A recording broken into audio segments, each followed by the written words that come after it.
Welcome to Hub History, the show that brings you fascinating stories from Boston history. This week is episode 20, John Hancock's Private Army. Hi, I'm Nikki. And I'm Jake. And this week, we're going to take a look at the Independent Company of Cadets, an elite militia unit that was commanded by patriot leader John Hancock in 1774. We'll learn the unique history of the unit, see how the incoming military governor of Massachusetts dismissed Hancock on the eve of Revolution, and find out how their legacy continues into the present day. But first, it's time to take a look at what's coming up this week in Boston history. Monday is March 13th, and that's the date in 1639 when the college at Newtown was renamed for a donor. Newtown is what we called Cambridge back in those days, and in 1636, the Great and General Court of Massachusetts Bay had set aside the lofty sum of £400 to start a school or college. A year later, they chose the site of the school in Newtown, and the year after that, the legislature renamed the town Cambridge in honor of the famous college town in Old England. That year, a Puritan minister and early settler of Charlestown passed away, likely of tuberculosis. He had been educated at Emmanuel College in the original Cambridge, staying at his studies for about 6 years before marrying and emigrating to the New World. After his long stay at Emmanuel, he had come to Charlestown with a library of over 400 books, and in his will, he left these and half of the value of his estate to the college in the New Cambridge. In gratitude for his gift, the Great and General Court renamed the college after its benefactor, John Harvard. March 14, 1887 was a sunny Monday morning in Boston. In Dedham, a locomotive was hitched up to 9 open-platformed cars, all of which were finished in fancy red varnish. The engineer that morning was a 31-year veteran of the Dedham Branch Railroad, and he made the run from Dedham to Boston almost every day. At 7 a.m. sharp, the train pulled out of Dedham, stopping at Spring Street, West Roxbury, Highland, and Central. By the time they pulled out of Roslindale Station, they were carrying well over 200 passengers. About a half mile outside Forest Hills, the tracks crossed a small bridge known as Bussey Bridge over South Street. As the train crossed over, the bridge collapsed under its weight. A surviving passenger described what he saw to the Boston Globe. "I was sitting in the rear seat of the third car. The first thing I noticed was the derailment of the front end of the car. This was a third of the way across the bridge. I was facing the window, talking to a young lady. In less than 6 seconds, the rear end of the car seemed to sink, and the heads of the passengers in the front appeared at least 6 feet higher than our own. Then came a violent shock that tore away the flooring. The front platform of the car was carried forward and struck the abutment. The rear end of the car also struck the abutment with great force. The 4th through 9th cars crashed to the street below, smashed to pieces. 37 people were killed, and many more were seriously injured. The case made national news due to the graphic nature of the injuries, but also because it quickly came out that the accident had been utterly preventable. The bridge had been rebuilt from a wood structure to an iron truss by contractors who had no understanding of structural ironwork, out of iron beams that were made with no quality control. Many of the trusses met at odd angles, and some of the connectors couldn't be accessed for inspection. Some of them had rusted completely through, and some were dangerously weakened. By the time the 7 a.m. to Boston got there that day, the bridge simply gave way. We'll have a link to a special report on the accident by the Massachusetts Board of Railroad Commissioners in this week's show notes at hubhistory.com/020. After the disaster, railroad bridges in Massachusetts were ordered to be inspected by a qualified engineer every 2 years, and today, Bussey Bridge is a sturdy granite arch.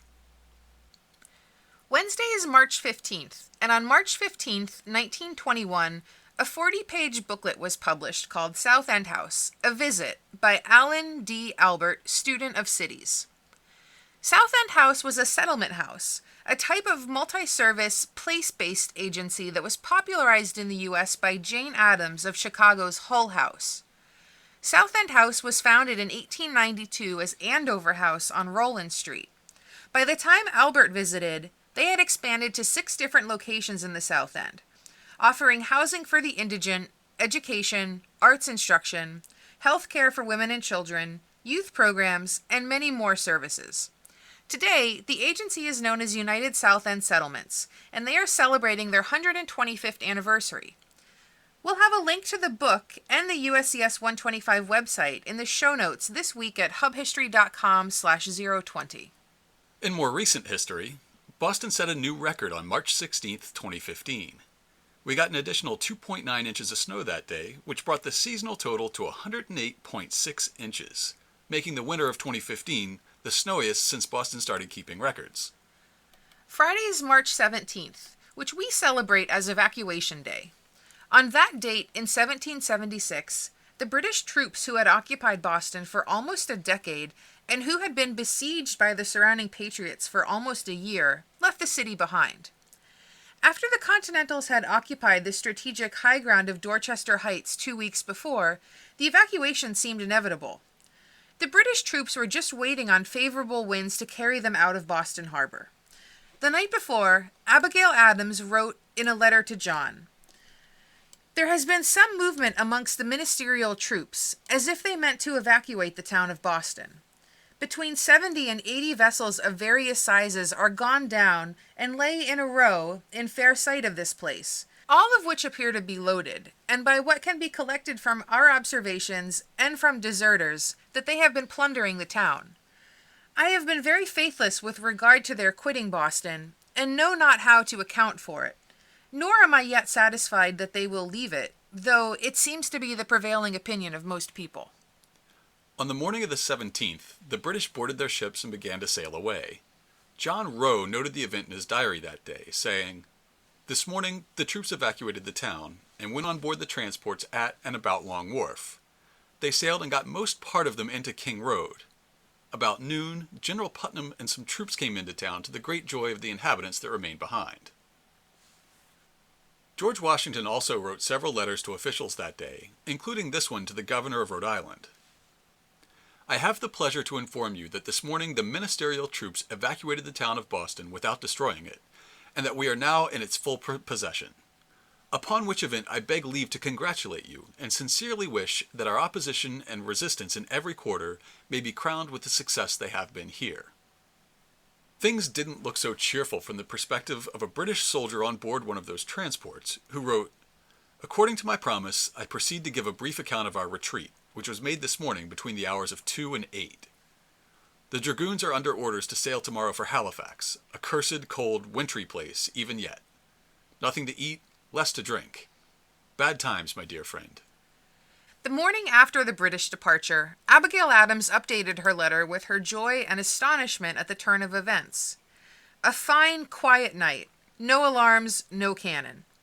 The more I think of our enemies quitting Boston, the more amazed I am that they should leave such a harbor, such fortifications, such entrenchments, and that we should be in peaceable possession of a town which we expected would cost us a river of blood without one drop shed.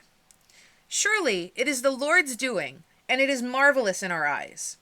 Every foot of ground which they obtain now they must fight for, and may they purchase it at a Bunker Hill price."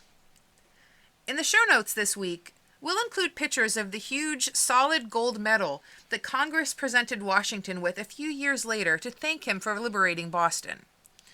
On one side is a bust of Washington, and on the other is a picture of him at Dorchester Heights with the motto, "Hostibus primo fugatis," or, "For the first time, the enemy is put to flight."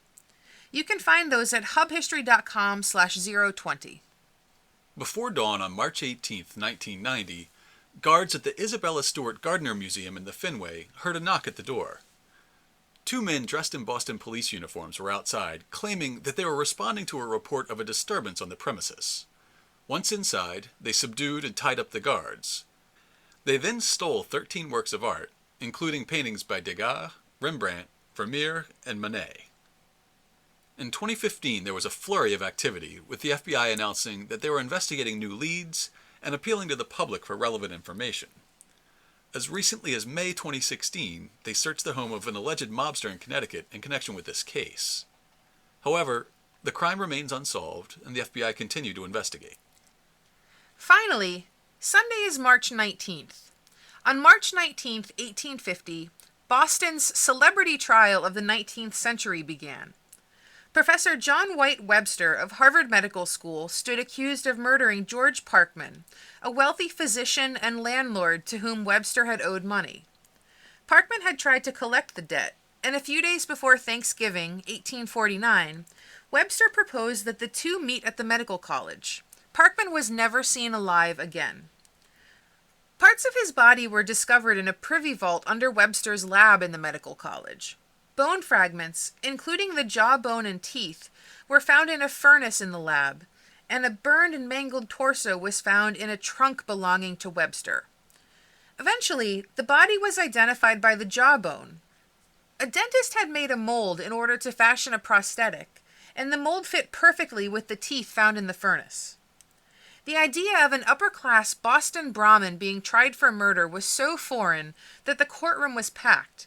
The police were able to sell tickets to view the trial, and newspaper special editions carried each day's proceedings. In the end, Webster was convicted and sentenced to hang. We'll tell the full story of the Parkman murder and the remarkable Webster trial in a future episode. And now, let's turn to our main topic, John Hancock's private army. On May 17, 1774, John Hancock and a small militia unit stood in formation on Boston's Long Wharf, awaiting a ship from England. On board the ship was the new Royal Governor of Massachusetts, General Thomas Gage. After the Boston Tea Party the previous December, Parliament had instituted a series of punitive measures against Boston, collectively known as the Intolerable Acts. Governor Thomas Hutchinson was seen as too weak and unpopular to enforce the crackdown, so he was recalled, and General Gage was sent in his place. Gage started out as a fairly popular figure in America, though the bloom was quickly off the rose here in Boston. He had served with distinction in the French and Indian War, including in the disastrous Battle of the Monongahela, where he and young George Washington became friends after organizing the British retreat. After the war, he was appointed as Commander-in-Chief of North America in 1763 and moved to New York City. In this position, he had sweeping civil authority across British North America, as well as unlimited military power. After the Stamp Act riots of 1765, he began to see Boston as the seat of colonial unrest, saying, "America is a mere bully from one end to the other, and the Bostonians by far the greatest bullies." As tempers rose, Gage ordered 2 regiments of royal troops to occupy Boston in 1768, ratcheting up the tensions that would lead to the Boston Massacre in 1770. Gage returned to England in 1773, after a decade as Commander-in-Chief of North America. Just a year later, in May of 1774, he was returning as the military governor of Massachusetts, charged with enforcing the Intolerable Acts and tamping down the rebellious, democratic streak that popular leaders in Boston were encouraging. Gage came to see popular government, as embodied by the New England Town Meeting, as a threat to crown rule, saying, "Democracy is too prevalent in America." So how did John Hancock, one of the popular Democratic leaders who was a leading critic of the Intolerable Acts, come to meet General Gage at the head of an armed militia unit? In 1772, Hancock had been elected colonel of the Independent Company of Cadets, which had, since 1728, acted as personal bodyguards to the governor of Massachusetts. Hancock took a lot of pride in his unit, drilling them on the manual of arms at dawn every Wednesday on Boston Common. He used his personal fortune to retain musicians to play the fife and drums for their parades. And he made sure that they were all decked out in proper uniforms. A scarlet coat with buff lapels and undercloth, white gaiters with black bottoms, and a cocked beaver hat with a large cockade secured by a golden tie to a gilt button. John Hancock and the Independent Company of Cadets felt that their loyalties lay not with General Gage, but with Massachusetts tradition and the office of the governor. As early as 1634, 6 men were appointed to attend to the governor at each meeting of the General Court, armed with swords and halberds, which are medieval weapons that look like an axe on a long pole. The unit began in 1728 as a guard to Governor William Burnet. A newspaper from July of that year reports, "About 6 o'clock, the company of young gentlemen cadets in their order and gaiety waited upon His Excellency and escorted him to the house of the Honorable Elisha Cook, Esquire. The company fired 3 volleys and exercised their arms with their vaunted beauty and exactness before they were dismissed." Benjamin Pollard, a member of the Ancient and Honorable Artillery Company and former Suffolk County Sheriff, founded the unit, believing that such a ceremonial unit was needed in the colony. All of the members of the company were volunteers, who could afford to take the time to drill and the money to furnish themselves with weapons and uniforms. They had no formal military status, and the unit folded within a few years. Benjamin Pollard refused to give up on his dream, and he eventually prevailed on Governor William Shirley to charter the Independent Company of Cadets, a formal provincial military unit consisting of 64 men. In October of 1741, the governor would appoint commissioned officers to command the unit. The first was Benjamin Pollard, who was commissioned captain of the cadets, but also colonel in the Massachusetts militia by Governor Shirley. This tradition of dual rank would continue until 1874, and was considered a privilege for the officers who commanded the governor's bodyguard. The officers and men served for prestige, as well as to gain valuable military experience that could be translated into an officer's appointment in the provincial militia.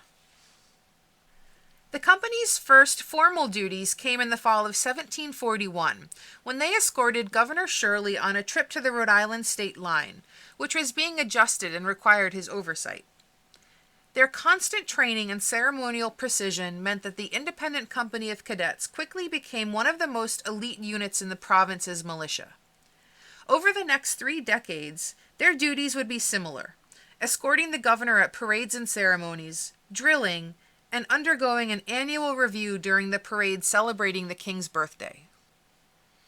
John Hancock joined the cadets in 1766, during the gradual increase in hostility that followed the Stamp Act riots and repeal. During this period, the Company of Cadets continued their ceremonial duties to the office of the governor, but they also began to sympathize with the patriot cause. In 1770, as clashes between the citizens of Boston and the occupying troops became more frequent, the cadets were sometimes called upon to stand guard at the Custom House, until that duty was taken over by British regulars. Customs commissioners were a very visible symbol of British authority and of the hated Intolerable Acts. In 1773, Governor Hutchinson hosted a party, and the cadets under Colonel Hancock were on hand to formally welcome the governor's guests. They stood in 2 ranks at present arms, and each carriage would pull up, then the guests would walk ceremoniously down the aisle between 2 rows of cadets. When one coach opened its door, the customs commissioners stepped out. 2 of the cadets turned their muskets upside down and walked away. That night, Hancock called for a vote and had them both expelled from the company for unmilitary conduct. By this time, the sentiments of the cadets lay firmly with the patriot cause. About half of the members of the company were also Sons of Liberty. When the Boston Tea Party occurred in December 1773, many of the cadets took part, including Lyndall Pitts, who was one of the leaders, and Moses Grant, who had been dismissed from the company after refusing to wait on the customs commissioners. After the unpopular Lieutenant Governor Andrew Oliver died in March 1774, his funeral parade was one of the last public appearances of the Company of Cadets before General Gage came to town. Oliver had been on the wrong side of public opinion in Boston since he publicly supported the Stamp Act in 1765. He was hanged in effigy, and a mob ransacked his house. He resigned, but his reputation never recovered. As lieutenant governor, some of his personal letters were published in 1773, which indicated that he was in favor of the hated Townshend Acts. When he died, many sources say that the Sons of Liberty celebrated, members of the legislature boycotted his funeral, and, quote, marks of disrespect were also shown by the populace to the remains of a man whose memory, if he had died before this violent spirit was raised, would have been revered by all orders and degrees of men in the province. Despite all that, the cadets marched in his funeral parade, in order to provide him with the military honors due to him. A furious Samuel Adams confronted John Hancock and demanded to know why he would honor so notorious a Tory. Hancock replied that the cadets paid tribute to the office, not to the character of the man. So that was the charged atmosphere that General Thomas Gage arrived to in May of 1774. He was met at Long Wharf by an honor guard of cadets led by John Hancock, but their relationship seems to have gotten off to a rocky start. The very next night, Gage hosted a formal dinner at Faneuil Hall, and Hancock declined to attend. Gage got an idea for the temperament of the town that night when he proposed a toast to the outgoing Governor Hutchinson and was met with a collective hiss from the assembled guests. It was traditional for a new royal governor to present the Independent Company of Cadets with a new standard or unit flag. One side would bear the seal of the province and the arms of the cadets with the motto Monstrat Viam, or It Points the Way. On the other side, the governor would affix his coat of arms. Gage carried on this tradition, presenting a new standard to the cadets soon after his arrival. Unfortunately, as one historian put it, Gage and Hancock were as flint and steel, and the contact soon produced sparks which helps to keep alight the train of discontent, leading to the impending explosion of the Revolution. By summer, Gage had apparently come to the conclusion that having a fiery patriot leader as the commander of his personal bodyguard wasn't such a good idea. Hancock left town briefly in July to visit with family in Bridgewater. When he returned to Boston, there was a letter waiting for him from Gage's secretary, dated August 1st, 1774. In terse language, it said, "Sir, I am directed by His Excellency, the Captain General, to acquaint you that he has no further service for you, as the captain of the Governor's Company of Cadets, and you are hereby dismissed from that command." John Hancock took the summary firing and the needlessly cavalier language as immense insult. He had invested a lot of time, money, and effort into the Company of Cadets, and he was rightly proud of their accomplishments. The cadets themselves were equally outraged. They had always retained the right, as was typical in New England militia units, of electing their own officers. With the dismissal of Hancock, they met on August 15th and drafted a letter to the governor. "May it please your Excellency, it having been this day communicated to us, in a regular meeting, that your Excellency has thought fit to displace the Honorable John Hancock, Esquire, from his command as the captain of the Cadet Company, they take the earliest opportunity to express their extreme regret at this removal of their first officer, and considering it the distinction with which they have hitherto been favored in the choice and continuation of their officers. They look upon this dismission as disbanding the corps. They have therefore judged proper to return your Excellency the standard you presented to the company upon your taking of the chair of government, and at the same time take the liberty to inform your Excellency that from the day of the removal of Colonel Hancock from his command, they no longer consider themselves as the Governor's Independent Company of Cadets. With their colors returned and their unit disbanded, the cadets returned their uniforms and instruments to Hancock for safekeeping, with a note that he should animate and conduct the cause of virtue and of freedom." Hancock would not rest on his laurels, and spent the next several years conducting the cause of virtue and freedom. After Governor Gage dissolved the General Court, John Hancock was elected president of the Massachusetts Provincial Congress, the revolutionary shadow government that exercised power outside Boston and outside the reach of the British military. The Provincial Congress began stockpiling arms and supplies in Concord and raising a militia. When Gage sent troops to seize these supplies in April of 1775, war broke out. Gage offered to pardon any rebels who would lay down their arms, except John Hancock and Sam Adams. Hancock went to Philadelphia to represent Massachusetts in the Second Continental Congress. That May, he was elected president of Congress, which is why his John Hancock appears first on the declaration they signed the following July. As noted in this week's historical anniversaries, the British evacuated Boston on March 17, 1776. That spring, the Company of Cadets was reorganized. In light of the ongoing war, their splendid red uniforms no longer seemed appropriate, so they adopted a black uniform coat trimmed with red facings. John Hancock, who was away serving in Congress, was elected as their honorary colonel, while Henry Jackson served as their commander. Several of the officers who'd been trained in the company went on to raise regiments in the Continental Army, while the cadets themselves continued as Massachusetts militia, and were mobilized several times. They guarded prisoners and captured ships. They garrisoned the fort at Dorchester Heights after the main body of the army moved on to the New York campaign, and they served briefly under their old commander when Major General John Hancock led the Massachusetts militia against the British forces in Rhode Island in the summer of 1778. After the Revolution, The unit reorganized again in 1786 with the primary objective of grooming officers for service in the regular military during wartime, while they also continued their ceremonial duties. They served in Shays' Rebellion, they provided the officer corps for the 2nd, 20th, and 24th Infantry Regiments in the Civil War, and they enlisted heavily in the 45th Massed Volunteer Infantry. During the Spanish-American War, they were activated to guard coastal artillery installations along the Massachusetts coast, and served during natural disasters in the state in the early 20th century. They converted to an engineering regiment in 1917 and served with the 26th Yankee Division in France during World War I, seeing heavy combat. They served as a police force during the 1919 Boston police strike, then converted to the 211th Artillery Regiment in the 20s. The unit was activated for World War II service, and elements of the Corps of Cadets saw action in both the European and Pacific theaters. Today, that legacy is carried on by the 211th Military Police Battalion, First Corps of Cadets. Their most recent combat was in Iraq in 2003. Have you ever walked past the corner of Arlington Street and Columbus Ave and looked up at the massive stone edifice of the Castle at Park Plaza? This magnificent structure is a relic from a period in the history of the Cadet Corps when they seemed as interested in musical theater as they were in training officers for the state militia.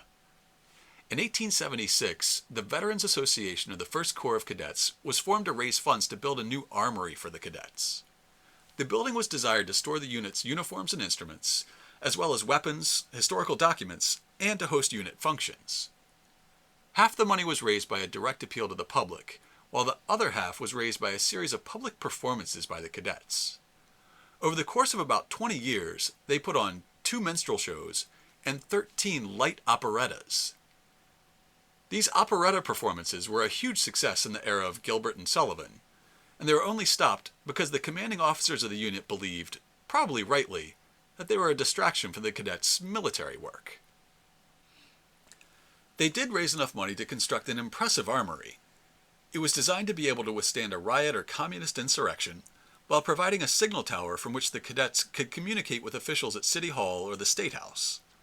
Today, it's owned by the Boston Park Plaza Hotel and used as a banquet hall and conference center. Guess what we have this week? What's that? Listener feedback. We got several listener comments on last week's show about 2 hermits in and around Boston. Giles Parker, superintendent of Boston Harbor Island's National Historic Site, reached out on Twitter to say that he had never heard last week's tale of a hermit living on a shipwreck on Spectacle Island, and that it sounded straight out of Fallout 4. If we can tell a story that the park superintendent doesn't know, we may be doing something right.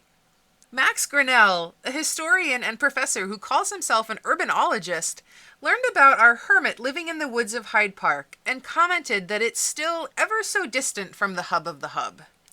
Boston's official city archaeologist Joe Bagley chimed in and suggested a joint dig of the hermit's cabin with the DCR's archaeologist Ellen Birkland. If that ever comes to fruition, we'll let you know. Okay, if anyone wants to find out more about the Independent Company of Cadets, check out our show notes this week at hubhistory.com/020.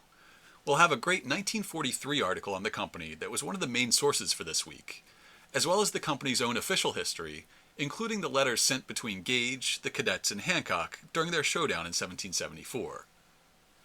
We'll also have portraits of both Hancock and Gage by famed Boston artist John Singleton Copley, as well as a poem on their rift published by a Boston newspaper in 1774.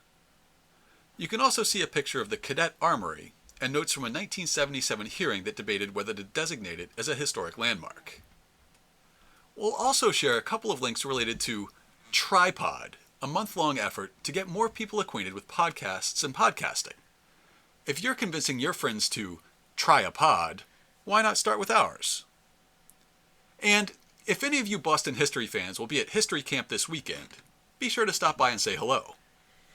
If you want to get in touch with us, you can email us at podcast@hubhistory.com. We're at hubhistory on Twitter and at facebook.com/hubhistory.